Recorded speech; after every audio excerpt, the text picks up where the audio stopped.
I should have known something was wrong when Robert Chen called me into his office on a Friday afternoon. In 8 years of working at Chen Construction, our mandatory performance reviews had always been scheduled for Monday mornings, giving us the weekend to process any feedback. But there he sat behind his massive mahogany desk, the same one his father had used to build the company 40 years ago, with my personnel files spread out like evidence at a trial.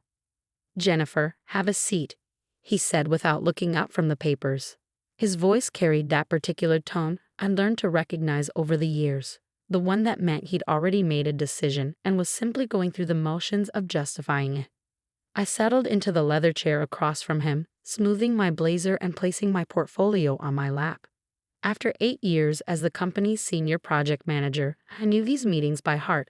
My numbers were exceptional, my client satisfaction ratings were the highest in the company, and I just completed the Harbor Point development 3 months ahead of schedule and $200,000 under budget.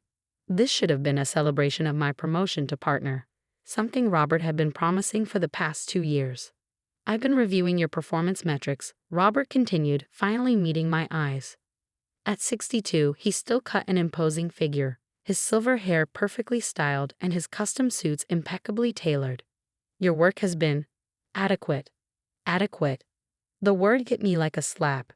I brought in $3.2 million in new contracts this year alone, managed 15 successful projects simultaneously, and maintained a safety record that was the envy of every construction company in the state. Adequate didn't begin to describe my contributions to Chen Construction. However, Robert continued, leaning back in his chair with the satisfied expression of a man about to deliver unwelcome news, "I've been reconsidering the partnership position we discussed." My stomach dropped, but I kept my expression neutral. "Oh, what specific concerns do you have?" Robert waved his hand dismissively, as if my question was irrelevant. "Let's be realistic, Jennifer. This company needs strong male leadership, and family loyalty matters more than your college degrees. David has been with us for 5 years now, and it's time he took on more responsibility." David, my husband, the man who'd started working at his father's company straight out of college with no construction experience, no business training, and a work ethic that could charitably be described as inconsistent. The same David who'd spent the last month calling in sick to play golf with his college friends, leaving me to cover his projects on top of my own. "I see," I said carefully, my mind racing. "And what role would you envision for me going forward?" "You'll continue as senior project manager, of course. We value your organizational skills." Robert's tone made it clear that he considered my MBA in construction management and my certification as a project management professional to be little more than fancy paperwork. "David will be taking over the strategic planning and client relations. It's important that our clients see a Chen family member as their primary contact." I felt a familiar burn of anger in my chest, the same feeling I'd been swallowing for years whenever Robert made his casual comments about women in construction or his pointed remarks about family loyalty. But this time was different. This time, he wasn't just undermining my expertise. He was stealing my future. "Robert," I said, choosing my words carefully, "my performance metrics speak for themselves. I've exceeded every target you set, brought in more revenue than any other project manager in the company's history, and maintained client relationships that have resulted in repeat business worth millions. What specific deficiencies in my work are driving this decision?" Robert's jaw tightened. He didn't like being questioned, especially not by women, and especially not by family members who were supposed to simply accept his decisions with gratitude. "Jennifer, I've been in this business for 35 years. I built this company from nothing, and I know what it takes to succeed in construction. This industry respects strength, tradition, and family values. Clients want to work with someone who understands the Chen legacy, not someone who thinks spreadsheets and college degrees can replace decades of experience." The irony wasn't lost on me that Robert's decades of experience had resulted in a company that was hemorrhaging money due to cost overruns, safety violations, and poor project management, problems I'd been quietly solving for years while he took credit for the successes. "I understand your perspective," I said, opening my portfolio and pulling out a manila folder. "Perhaps we should discuss some of the structural challenges the company has been facing." Robert's eyes narrowed as he watched me place the folder on his desk. "What are you talking about?" Well, for instance, the Harbor Point project that came in so far under budget. Would you like to know why we saved so much money? Because of good management, Robert said quickly. David did excellent work on that project. I nodded slowly. Actually, David was only involved in the initial client meeting. I handled everything else, including discovering that your previous project manager had been inflating material costs and pocketing the difference. The savings came from implementing proper vendor verification procedures and catching what appears to be systematic fraud. Robert's face flushed red. That's a serious accusation, Jennifer. I hope you have proof. I do. I opened the folder and pulled out a stack of invoices, receipts, and bank records. I've been documenting discrepancies for the past 6 months. False invoices, inflated material costs, payments to shell companies that don't actually provide services. The pattern suggests someone has been embezzling from the company for years. The color drained from Robert's face as he recognized some of the documents. His hands trembled slightly as he reached for his reading glasses. Where did you get these? I'm a certified public accountant, Robert. Before I went into construction management, I spent 5 years doing forensic auditing for corporate fraud cases. When I noticed irregularities in our project costs, I did what I was trained to do. I investigated. Robert flipped through the documents, his breathing becoming more labored with each page. I watched him recognize invoice numbers, see the discrepancies in the dates, understand the implications of what I'd uncovered. This could be a misunderstanding, he stammered. Accounting errors, maybe some vendor mistakes. It's not a misunderstanding, I said quietly. It's systematic fraud totaling approximately $850,000 over the past 3 years. The shell companies trace back to accounts controlled by management-level employees with access to vendor approval systems. Robert set the papers down with shaking hands. What do you want? I want you to understand something very clearly, I said, my voice calm but firm. I've been protecting this company for years. Every project that came in on time and under budget, every safety violation that was quietly corrected before OSHA notice, every client relationship that was salvaged after poor management decisions. That was me, not David, not family loyalty. Me. Robert stared at me across his desk, and for the first time in 8 years, I saw fear in his eyes. I've prepared 2 sets of documents. I continued, pulling out another folder. This set goes to the district attorney's office and includes a detailed analysis of the fraud, timeline of discovery, and recommendations for prosecution. This set, I place a second folder on his desk, goes to the state contractor licensing board with documentation of safety violations, illegal subcontracting practices, and failure to maintain proper insurance coverage. Jennifer, surely we can work something out. I'm not finished. I pulled out a third folder. This set goes to our 5 largest clients, detailing how their projects were affected by the fraudulent billing practices and recommending they seek legal counsel regarding potential overcharges. Robert's hands were visibly shaking now. You're talking about destroying the company, your own husband's inheritance. I'm talking about accountability, I said. David will inherit a legitimate business or he'll inherit nothing. But he won't inherit a criminal enterprise built on fraud and covered up by family loyalty.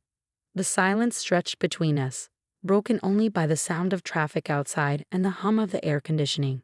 Robert aged 10 years in the space of that pause, his commanding presence crumbling as he realized the scope of what I'd discovered. What do you want? He asked again, his voice barely above a whisper. I want the partnership we agreed to 2 years ago. I want my name on the company letterhead as equity partner. I want signing authority on all contracts over $100,000, and I want David to report to me until he demonstrates the competence necessary to handle client relationships.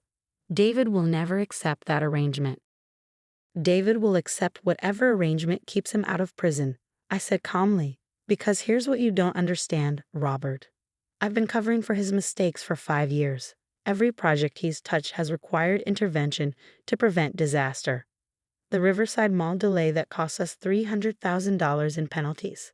That was David approving substandard materials to save money. The Westbrook housing development that failed inspection 3 times. David signed off on electrical work that didn't meet code. Robert stared at me in shock. You knew about all of this? I documented all of this. Every email, every decision, every conversation where David demonstrated gross incompetence and I had to step in to prevent catastrophic failure. I I have a paper trail showing that without my intervention, this company would have been shut down years ago. I stood up and straightened my blazer, leaving all 3 folders on Robert's desk. You have until Monday morning to decide which set of documents gets filed first. The partnership agreement is already drafted and waiting for your signature. Or you can continue believing that family loyalty is more important than competence and explain to David why his inheritance consists of criminal charges and bankruptcy proceedings. Robert's voice cracked as he called after me. Jennifer, please. We can discuss this reasonably. I paused at the door and turned back to face him. Robert, I've been discussing this reasonably for 8 years. Every time you dismissed my expertise, every time you credited my work to family members, every time you made it clear that my gender disqualified me from leadership regardless of my qualifications. I tried reasoning. Now we're negotiating. That weekend, David was unusually quiet. He'd gotten the call from his father Saturday morning and spent most of the day locked in his home office, presumably reviewing the documents I compiled about his own performance. When he finally emerged, his face was pale and his usual cocky confidence had evaporated. Dad says you want to be partners, he said, unable to meet my eyes. I've earned partnership, I replied. The question is whether you want to earn it too, or whether you prefer to explain to unemployment services why your family's construction company was shut down for fraud. David sank into our kitchen chair, his head in his hands. I never meant for any of this to happen. I wanted to prove I belonged in the business. You do belong in the business, I said, surprising him. You have good instincts for client relations when you focus, and you understand the local market better than anyone. But you don't belong in charge until you understand that expertise matters more than last names. Monday morning, I arrived at the office to find the partnership agreement signed and notarized on my desk, along with new business cards identifying me as Jennifer Chen, partner and chief operating officer. Robert's door was closed, and his assistant informed me he'd be working from home for the rest of the week. David appeared in my doorway around 10 o'clock, looking nervous and uncertain. So what happens now? Now you learn the business properly, I said, gesturing to the chair across from my new desk. Starting with why the Harbor Point project actually succeeded and why your Riverside Mall project nearly bankrupted us. Over the following months, the transformation at Chen Construction was remarkable. With proper oversight and accountability, our project completion rate improved by 40%, our safety violations dropped to 0, and our profit margins increased dramatically. David, freed from the pressure of living up to impossible expectations, began showing real aptitude for client relations and strategic planning. Robert eventually returned to the office, but in a significantly diminished capacity. The evidence I compiled had made it clear that while he might not have been directly involved in the embezzlement, his willful ignorance and poor oversight had enabled it to continue for years. He now reported to me on all financial decisions, a reversal of power that he accepted with surprising grace. 6 months later, I sat in my office reviewing proposals for our largest contract yet, a $15 million municipal project that would cement Chen Construction's reputation as the premier commercial builder in the region. David knocked on my door, carrying coffee and a folder of his own. The city planning committee loved our presentation, he said, settling into the chair across from my desk. They were especially impressed with our safety record and cost control procedures. I smiled, remembering Robert's words about clients wanting to work with someone who understood strength and tradition. He'd been right about that in a way. Clients did want strength, the strength that came from competence, integrity, and proven results. They wanted tradition, the tradition of honest business practices and professional excellence. Good work on the client relations, I said, meaning it. Your preparation made the difference. David grinned, looking more confident than I'd seen him in years. I learned from the best, even if it took me a while to figure out who that was. As the afternoon sun streamed through my office window, I reflected on the journey that had brought me here. 8 years of fighting for recognition, documenting every slight and every success, building an unassailable case for my own worth. It had been exhausting and infuriating, but it had also been necessary. Sometimes the most powerful response to being underestimated is simply being undeniably excellent.